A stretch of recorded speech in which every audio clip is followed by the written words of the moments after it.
नमस्कार। मैं अविनाश रंजन गुप्ता आप सभी का अपने चैनल पर हार्दिक अभिनंदन करता हूं। आज हम हिंदी साहित्य के श्रेष्ठ कवियों में से एक जयशंकर प्रसाद की अमर कृति, एक श्रेष्ठ रचना आकाशदीप का विशेष अध्ययन करने जा रहे हैं। तो शुरू करते हैं इस वीडियो को। देखिए, यहाँ आकाशदीप पाठ से जुड़े कुछ बिंदु दिए गए हैं जिन पर हम एक एक करके विचार करेंगे। तत्पश्चात ये पाठ हमारे जहन में बहुत ही अच्छे से अंकित हो जाएगा। सबसे पहले बिंदु पर आते हैं, जो है उद्देश्य, अर्थात इस पाठ को पढ़ने के बाद हम लोग क्या क्या जान पाएंगे। देखिए, इस पाठ को पढ़ने के बाद आप एक अद्भुत प्रेम कहानी को जान सकेंगे। जी हाँ, ये एक प्रकार की लव स्टोरी है। प्रेम में परिवर्तन की स्थिति को समझ सकेंगे। देखिए, प्रेम में हृदय परिवर्तन होना आम बात है। यहाँ हृदय परिवर्तन किस दिशा में होता है और उसके क्या परिणाम होते हैं, इसको हम लोग समझ सकेंगे। ऐतिहासिक संदर्भों का ज्ञान होगा, अर्थात जयशंकर प्रसाद जी ने जो ये कहानी लिखी है वो ऐतिहासिक संदर्भों के आधार पर लिखी है, जिसका ज्ञान इस पाठ को पढ़ने के दौरान हमें होगा। समुद्री जीवन के बारे में जानकारी। जी हाँ, ये कहानी एक समुद्री यात्रा पर आधारित है, या ऐसा कह सकते हैं कि ये जो कहानी है वो जिस भौतिक परिवेश को अपने अंदर समाये हुए है वो है समुद्री जीवन। क्योंकि इसमें नायिका का पिता भी एक समुद्री जहाज में प्रहरी का काम करता है और नायिका को जिससे प्रेम होता है वो भी एक जलदस्यु है, वो भी समुद्री जीवन ही व्यतीत करता है, जिसका नाम होता है बुद्धगुप्त। कहानी के परिवेश की जानकारी प्राप्त होगी, अर्थात ये कहानी के परिवेश अर्थात एनवायरनमेंट की जानकारी हमें प्राप्त होगी। शब्द एवं भाषा ज्ञान की बढ़ोतरी होगी। ऐसा तो हम लोग जानते ही हैं कि जयशंकर प्रसाद जी की भाषा बड़ी ही शुद्ध और परिनिष्ठित है, और साथ ही साथ हमें संस्कृत के शब्दों का भी ज्ञान होता है। इसीलिए इनके इस रचना को पढ़ने के बाद हमारी वोकेबुलरी एनरिच होगी, जटिल संरचना शिल्प का ज्ञान होगा।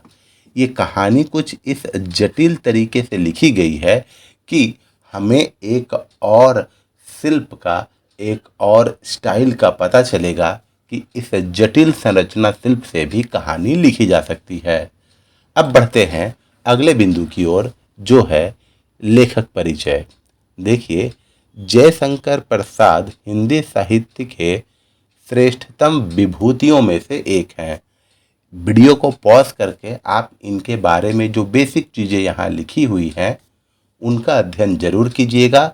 हम लोग यहाँ आ जाते हैं इनकी रचनाओं पर। देखिए, इनकी एक रचना कामायनी हिंदी साहित्य की एक अमूल्य निधि के रूप में मानी जाती है। इसके साथ ही इन्होंने तितली और कंकाल जैसे प्रसिद्ध उपन्यास लिखे हैं।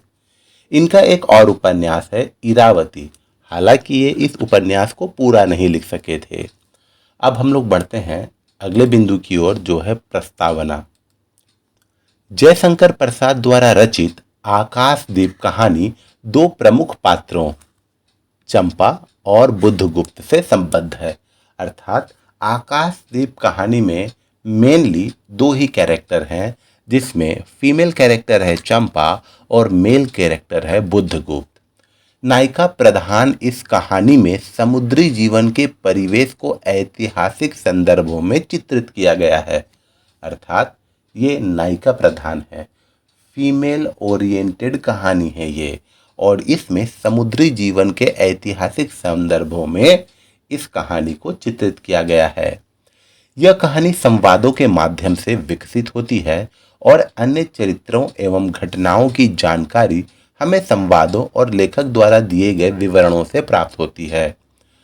आकाशदीप कहानी में कुल 7 भाग हैं, जिनमें पूरी कथा समाहित है। संवादों के माध्यम से प्रसाद जी कहानी में पाठक को घटनाक्रम से परिचित कराते चलते हैं। अर्थात अगर हम लोग देखेंगे तो कहानी का जो विकास होता है वो कॉन्वर्सेशन से होता है, संवाद से होता है, बातचीत से होता है, और इन्हीं संवादों के माध्यम से ही प्रसाद जी पाठ में आए या कहानी में आए अन्य चरित्रों से, अन्य घटनाक्रम से हमें परिचित कराते हैं। तो ये था आकाशदीप पाठ की प्रस्तावना। अब हम लोग देख लेते हैं अगला बिंदु, जो बहुत महत्वपूर्ण बिंदु भी है, पात्र परिचय। पात्र परिचय, कैरेक्टर्स। देखिए, इसमें जो प्रमुख पात्र हैं वो है बुद्धगुप्त और चंपा। बुद्धगुप्त, अगर हम लोग इसके कैरेक्टरिस्टिक्स के बारे में बात करें, चारित्रिक विशेषताओं के बारे में बात करें, तो पाएंगे कि ये बलवान है, तभी तो ये मल्ल युद्ध में विजय प्राप्त करता है। ये साहसी है और आत्मविश्वास से भरा हुआ है। जलदस्यु से महानाविक बनता है, अर्थात पायरेट से एक बहुत बड़ा सेलर बनता है, बहुत बड़ा नाविक बनता है। हम लोग इसे प्रेमी के रूप में भी देख पाते हैं कि प्रेमी के रूप में इसके हृदय में आमूल चूल परिवर्तन होता है। दूसरा जो इम्पोर्टेंट कैरेक्टर है वो है चंपा। चंपा क्षत्रिय युवती है, ये भी बहुत साहसी है। ईमानदारी और नैतिकता इसके मुख्य गुण हैं और ये प्रेम का आदर्श प्रस्तुत करती है।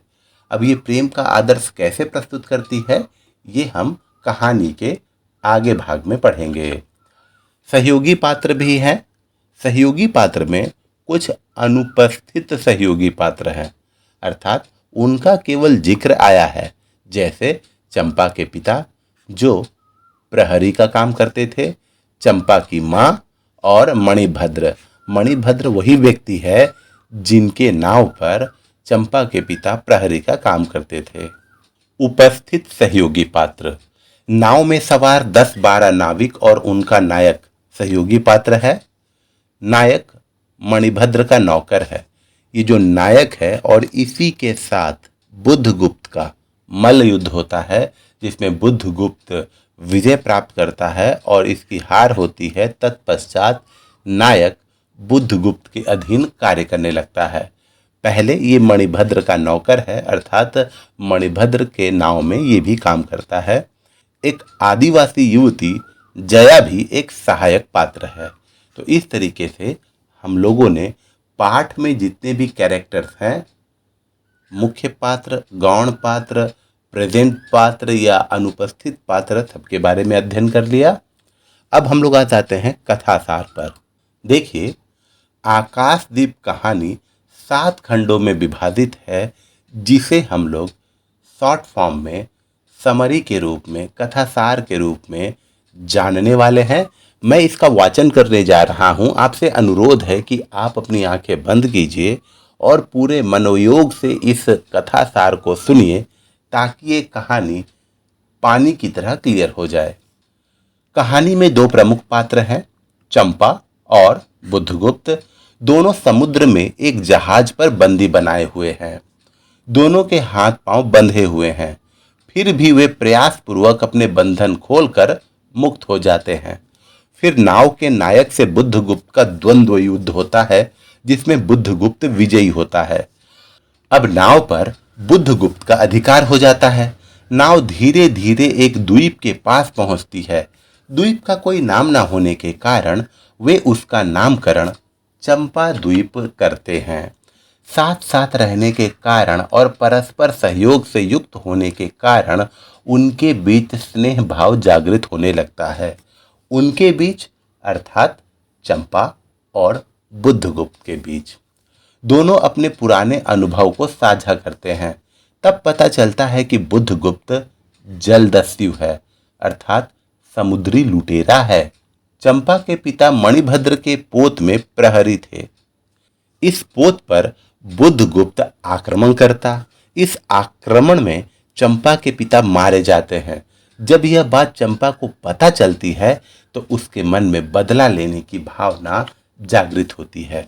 अर्थात जब बुद्धगुप्त और चंपा एक साथ रहने लगे तो बुद्धगुप्त ने अपने अतीत के बारे में बताया कि वो एक जलदस्यु था और चंपा के पिता की मृत्यु जलदस्युओं के आक्रमण के कारण ही हुई थी। और जब उसे पता चलता है कि जलदस्यु बुद्धगुप्त ही उसके पिता की मौत का कहीं न कहीं जिम्मेदार है, तो वो बुद्धगुप्त से बदला लेने की भावना बना लेती है। इस बीच दोनों के हृदय में प्रेम भाव पल्लवित होने लगता है। अंततः चंपा मानसिक अंतर्द्वंद में अपना हथियार फेंक देती है, परंतु बुद्धगुप्त से विवाह के प्रस्ताव को अस्वीकार कर देती है। प्रेम और प्रतिशोध के द्वंद्व के चलते वह एकाकी जीवन का वर्ण करती है। वो भी बुद्धगुप्त से प्रेम करने लगी थी और प्रेम के बंधन में बंध जाना चाहती थी, लेकिन जब उसे पता चलता है कि यही मेरे पिता की मौत का जिम्मेदार है, तो वो उस विवाह की परंपरा में बंधना नहीं चाहती।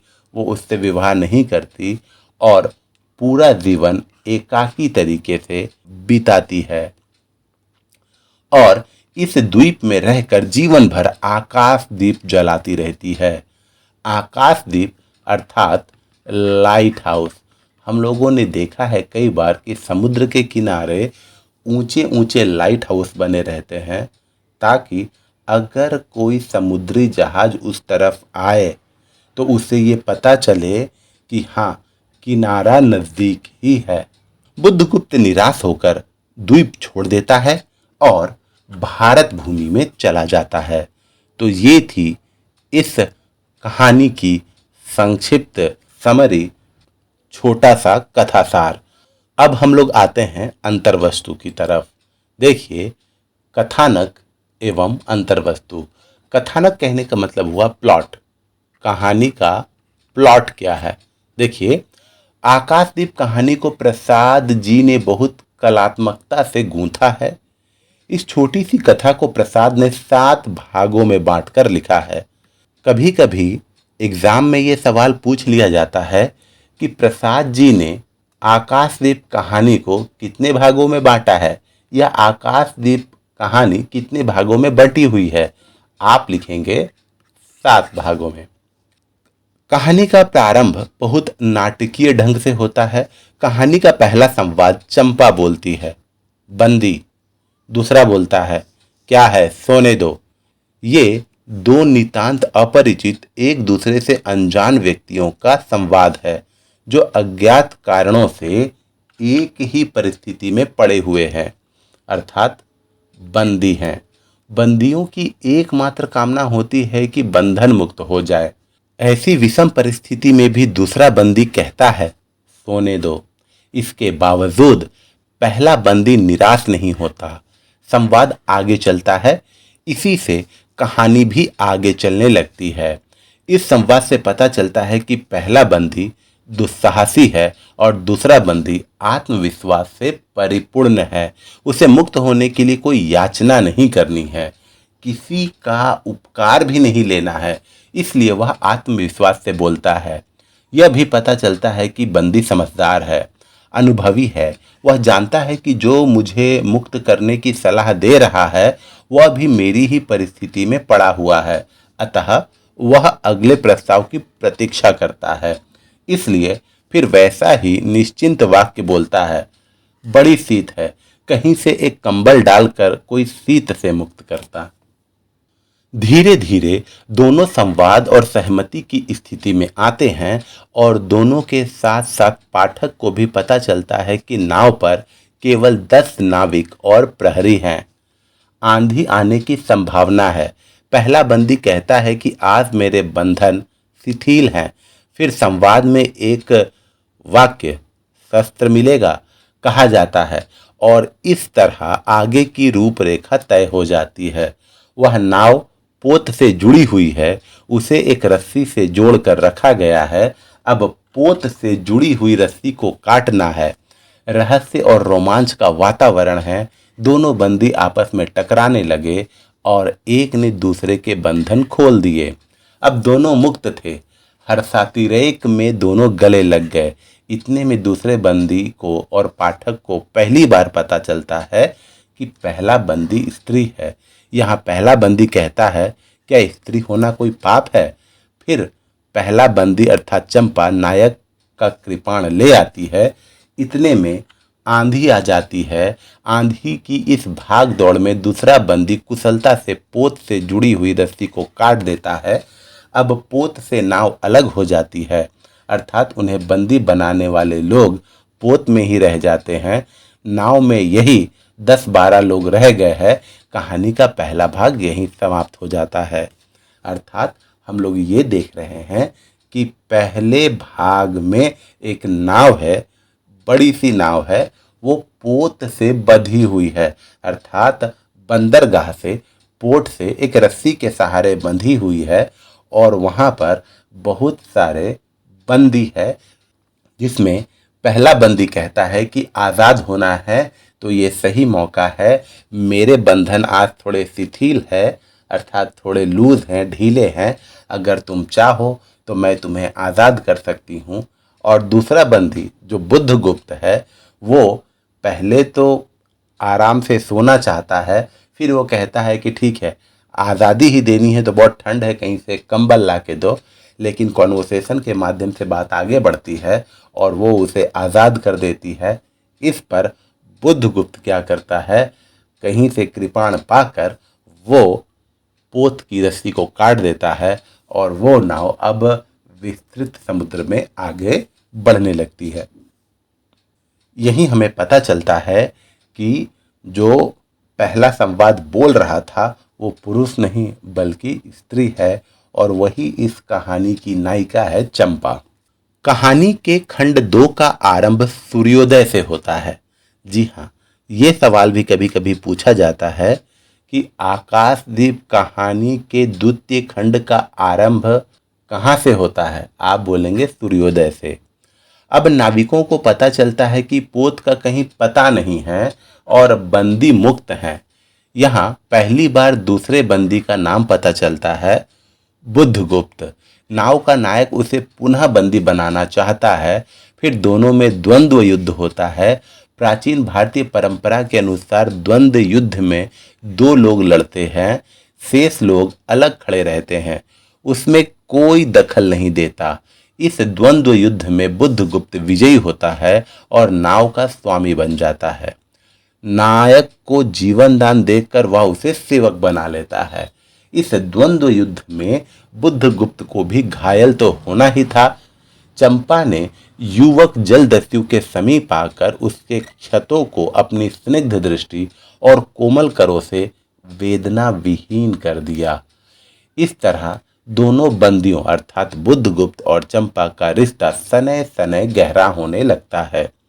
देखिए, जब पता चलता है नाव के नाविक को, जो मणिभद्र का नौकर है, कि अब तो ये पोत पर बंधा ही नहीं है, विस्तृत समुद्र में थपेड़े खा रहा है, तो नाविक एक्टिव हो जाता है। वो देखता है कि बुद्धगुप्त जो है वो स्वतंत्र है, तो वह उसे पुनः बंदी बनाने का प्रयास करता है। इसलिए बुद्धगुप्त और नाव के नाविक, जो यहाँ नायक के नाम से जाना जा रहा है, दोनों में मल्ल युद्ध होता है और इसमें बुद्धगुप्त विजयी होता है, उसे जीवन दान देता है और वो उसे अपना सेवक बना लेता है। कहानी के खंड 3 में दोनों बंदी अपने पिछले जीवन का परिचय देते हैं। यह उनका पहला औपचारिक परिचय है। दोनों यह जानना चाहते हैं कि वे बंदी कैसे बने या उन्हें बंदी क्यों बनाया गया। पात्र अब अपरिचय से परिचय की दिशा में आगे बढ़ते हैं। चंपा बताती है कि वह चंपा नगरी की एक क्षत्रिय बालिका है। पिता पोत के मालिक मणिभद्र के यहाँ प्रहरी का काम करते थे। माँ की मृत्यु के बाद वह पिता के साथ पोत में रहने लगी थी। जलदस्युओं द्वारा पिता की हत्या के बाद मणिभद्र ने उसे एक घृणित प्रस्ताव दिया। चंपा ने प्रतिरोध किया और उसे गालियां दी और फिर मणिभद्र ने चंपा को बंदी बना लिया। इधर बुद्धगुप्त बताता है कि वह ताम्रलिप्ति का क्षत्रिय है। ताम्रलिप्ति अर्थात ये पड़ता है आपका पश्चिम बंगाल की तरफ, जो दुर्भाग्य से जलदस्यु बन गया है। इस स्नेहिल संभाषण के बाद दोनों एक नए द्वीप में उतरे। इस द्वीप का नामकरण चंपा द्वीप कर दिया गया। चंपा का शेष जीवन इसी द्वीप पर बीतने वाला था। ये था भाग तीसरा, जिसमें पता चला कि चंपा और बुद्धगुप्त एक दूसरे के बारे में जानते हैं और धीरे धीरे उनका प्रेम प्रस्फुटित होता है। इसके बाद कहानी में 5 बरस का अंतराल है, अर्थात 5 साल का इंटरवल है, गैप है। कहानी के खंड 4 में चंपा आकाशदीप जला रही है। फिर कहीं से घूमता हुआ बुद्धगुप्त आ जाता है। वह चंपा के आकाशदीप जलाने को लेकर थोड़ी निष्ठुर टिप्पणी करता है। तुम किसको दीप जलाकर पथ दिखलाना चाहती हो? प्रेम के इस प्रवाह के बीच भी चंपा को लगता है कि बुद्धगुप्त का हृदय करुणा विहीन है, उसमें अभी कोमलता नहीं है, और वह बुद्धगुप्त को कहती है, तुमने दस्युवृत्ति छोड़ दी है, परंतु हृदय वैसा ही अकरुण, सतृष्ण और ज्वलनशील है। चंपा को अपनी माँ की याद आती है। माँ मिट्टी का दीपक बांस की पिटारी में रखकर नदी भगीरथी के तट पर ऊंचा टांग देती थी और भगवान से प्रार्थना करती थी कि मेरे पथभ्रष्ट नाविक को अंधकार में ठीक पथ पर ले चलना। अपने पिता की मृत्यु के कारण बुद्धगुप्त की टिप्पणी से चंपा को क्रोध आता है और बुद्धगुप्त पहली बार चंपा का रौद्र रूप देखता है। खंड 6 में हम देखते हैं कि द्वीप में एक समारोह आयोजित हो रहा है। चंपा के पूछने पर जया उसे बताती है कि आज रानी का ब्याह है। वह जब बुद्धगुप्त से पूछती है तो बुद्धगुप्त कहता है कि यदि तुम्हारी इच्छा हो तो ऐसा हो भी सकता है। बुद्धगुप्त और चंपा का विवाह हो सकता है। चंपा को अपनी परिस्थिति की अनुभूति होती है कि यहाँ मैं निस्सहाय और कंगाल हूँ, मेरी सहमति असहमति का कोई मूल्य नहीं, इसलिए महानाविक जो चाहे कर सकता है। चंपा अपने इन भावों को अभिव्यक्त करती है। बुद्धगुप्त बराबर चंपा को यह विश्वास दिलाने की कोशिश करता है कि उसने चंपा के पिता की हत्या नहीं की थी, वे किसी दूसरे दस्यु के हाथों मारे गए थे। चंपा को इस पर विश्वास नहीं होता। बुद्धगुप्त तब भी निवेदन करता रहता है। वह यह भी प्रस्ताव देता है कि अब हम इस द्वीप को छोड़कर पावन भारत भूमि चलते हैं और वहीं सुखपूर्वक निवास करते हैं। चंपा कहती है कि मेरे लिए सब भूमि मिट्टी है, सब जल तरल है, सब पवन शीतल है। जब चंपा से कोई सकारात्मक उत्तर नहीं मिलता है तब बुद्धगुप्त भारत जाने का निर्णय सुना देता है और चंपा इसी चंपा द्वीप में रहने को अपनी नियति मान लेती है, अर्थात अपना भाग्य मान लेती है। अंतिम खंड 7 है। सुबह सुबह चंपा देखती है कि नावों की एक श्रेणी चंपा का किनारा छोड़कर, चंपा का किनारा अर्थात चंपा द्वीप का किनारा छोड़कर भारत की ओर जा रही है। स्पष्ट है कि बुद्धगुप्त रवाना हो रहा है और चंपा की आंखों में आंसू है। यहाँ कहानी समाप्त होती है। प्रसाद जी स्पष्ट करते हैं कि यह कितनी शताब्दियों से पहले की कथा है। चंपा इस द्वीप स्तंभ में आजीवन आलोक जलाती रहती है। उसके बाद भी चंपा द्वीप वाले चंपा की समाधि सदृश पूजा करते थे। एक दिन चंपा काल के कठोर हाथों से चल बसी और उसके कुछ वर्षों बाद वह दीप स्तंभ भी ढह जाता है। इसी करुणा में यह कहानी समाप्त हो जाती है। तो हम लोगों ने 1 से लेकर 7 जो टोटल खंड है उस पर विचार किए। 5वें खंड में हम लोगों को ये पता चलता है कि बुद्धगुप्त एक जलदस्यु है और उसी के कारण चंपा के पिता की मृत्यु हुई है। हालांकि जब इस बात की जानकारी चंपा को होती है तो उसका हृदय विदीर्ण हो जाता है। प्रेम जो है वो प्रतिशोध का रूप धारण कर लेता है। वह बुद्धगुप्त को मारना चाहती है, लेकिन वो बुद्धगुप्त से प्रेम करने लगी थी, इसीलिए वह कटारी को जल में फेंक देती है और उससे विवाह नहीं करती। ये कहानी का 5वां खंड था। अब हम लोग आ जाते हैं अगले बिंदु की ओर, जो है परिवेश। देखिए, अगर हम लोग परिवेश की बात करें तो इसमें सबसे पहले आता है भौगोलिक परिवेश। कहानी के प्रारंभ में दो पात्र आते हैं, दोनों बंदी हैं और नाव में बंदी हैं। नाव एक बड़े समुद्री पोत से बंधी हुई है, अर्थात पोर्ट से, बंदरगाह से बंधी हुई है। दोनों जिस समय मुक्त होने का प्रयास कर रहे हैं, प्रसाद जी ने उस समय के समुद्र का वर्णन इन शब्दों में किया है: तारक खचित नील अंबर, और समुद्र के अवकाश में पवन उथम मचा रहा था। अंधकार से मिलकर पवन दुष्ट हो रहा था। समुद्र में आंदोलन था, नौका लहरों में विकल थी। दोनों बंदी अपने आप को मुक्त कराने का प्रयास कर रहे थे। इतने में समुद्र में आंधी का आगमन होता है। आंधी की सूचनाओं से जहाज में आपत्ति सूचक तूरे बजने लगा। सारे नाविक इस आपदा में व्यस्त हो गए। प्रसाद जी ने वर्णन किया: तारे बैंक गए, तरंगे उद्वेलित हुई, समुद्र गरजने लगा, भीषण आंधी पिशाचिनी के समान नाव को अपने हाथों में लेकर कंदुक क्रीड़ा और अट्टहास करने लगी। यह परिवेश कहानी के लिए पात्रों द्वारा किए जाने वाले कर्मों के लिए उपयुक्त था।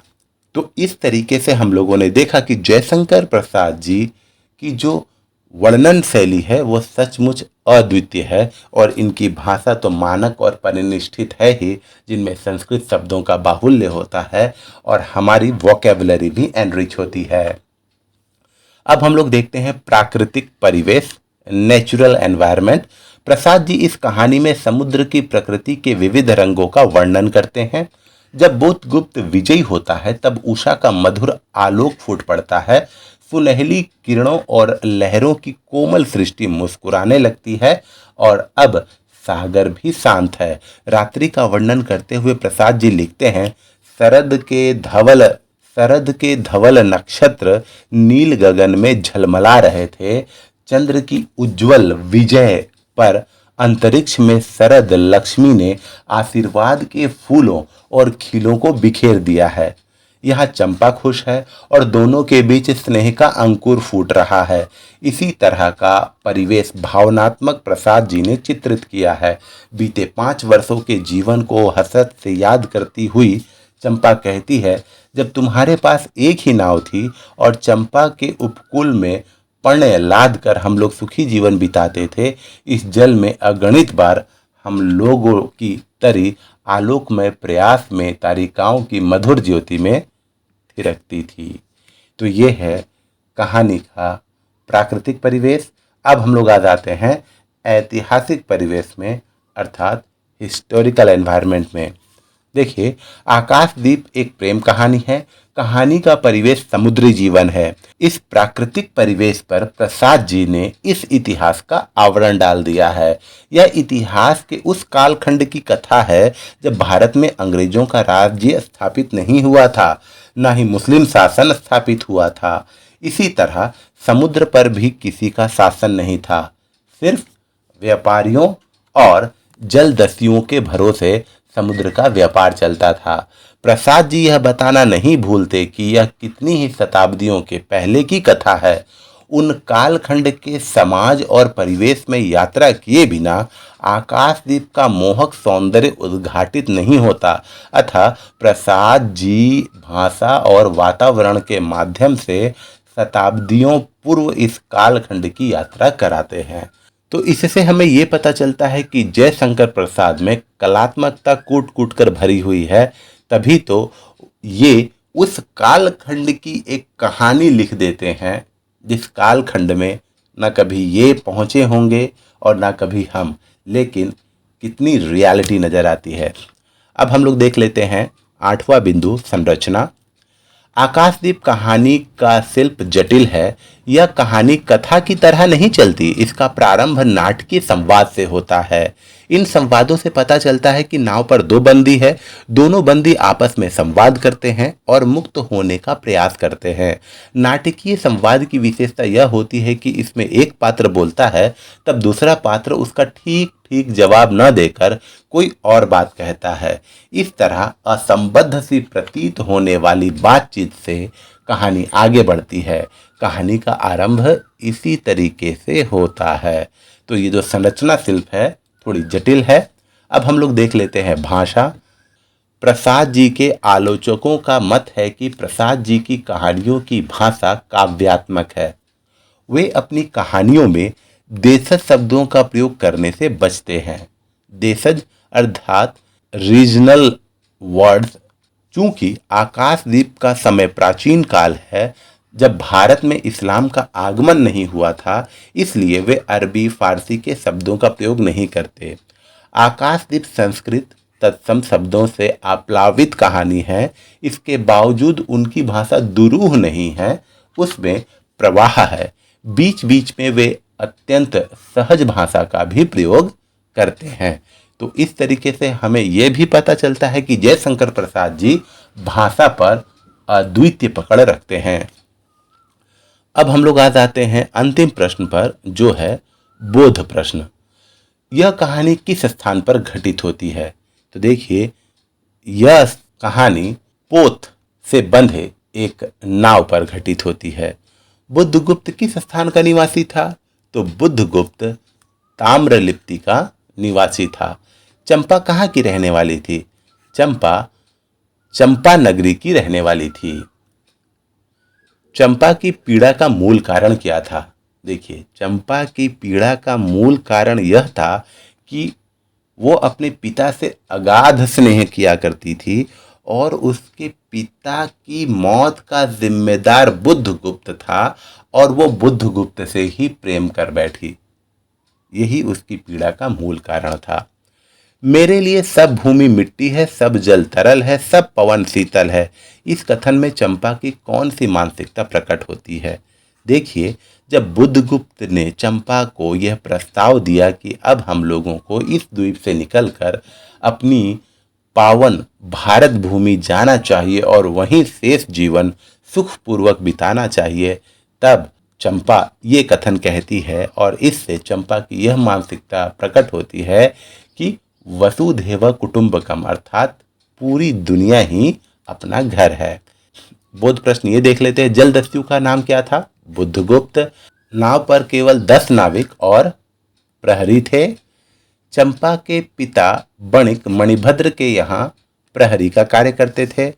बुद्धगुप्त ताम्रलिप्ति का एक क्षत्रिय था। चंपा का घर जाह्नवी के तट पर था। चंपा के पिता ने 7 जलदस्युओं को मारकर जल समाधि ली। चंपा नगरी की एक क्षत्रिय बालिका थी। कहानी के खंड 2 का आरंभ सूर्योदय से होता है। चंपा की मां मिट्टी का दीपक बांस की पिटारी में रखकर भागीरथी के तट पर ऊंचा टांग देती थी। भागीरथी। इस कहानी में 2 प्रमुख पात्र हैं, चंपा एवं बुद्धगुप्त। कहानी में युवती जया भी है। निर्जन द्वीप का चंपा द्वीप नामकरण किया गया। द्वंद्व युद्ध में बुद्धगुप्त ने नाविक को पराजित किया। तो इस तरीके से हम लोगों ने आकाशदीप पाठ का एक विशेष अध्ययन किया। उम्मीद करता हूं कि ये पाठ आपको बहुत अच्छे से समझ में आया होगा। हम पुनः मिलेंगे किसी अगले वीडियो में। तब तक के लिए धन्यवाद।